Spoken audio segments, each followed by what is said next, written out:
Binuksan na sa publiko ang panibagong segment ng Manila-Cavite Expressway o Cavitex na magdudugtong sa Parañaque hanggang sa C5 Road sa Taguig.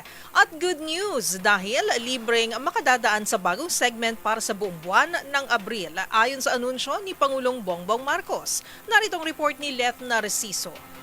Pinangunahan ni Pangulong Ferdinand Marcos Jr. ang pagbubukas ng Cavitex C5 Link Segment 3B.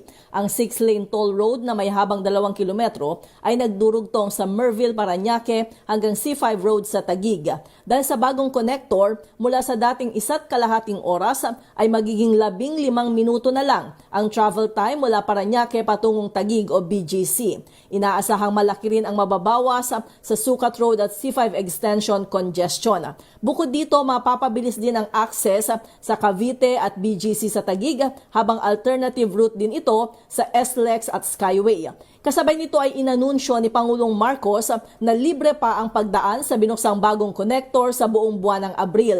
Bahagian niya ito ng pakikiisa ng pribadong sektor sa paggunita ng Semana Santa kung kailan inaasahang madami ang bibiyaheng mga motorista at sa gitna na rin ng patuloy na pagtaas ng presyo ng langis. At napakalaking bagay yan dahil sa malaking savings sa oras ng mga commuter, unang-una.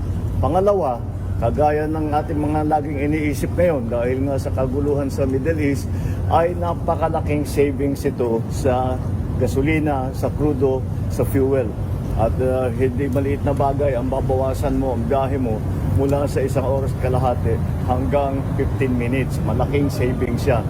Kaya ito ay kasama sa ating utos na nanggaling sa uplift na ating ginagawa na buksan lahat ng mga daan upang maging mas maginhawa ang pagbiyahe ng ating mga traveling public.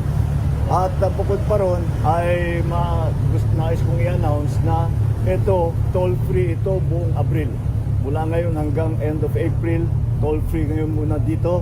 At para naman mapagbigyan ng ating mga kababayan. Para sa MBC TV Network News, ito si Leth Narciso ng DZRH. Una sa Pilipinas, una sa Pilipino.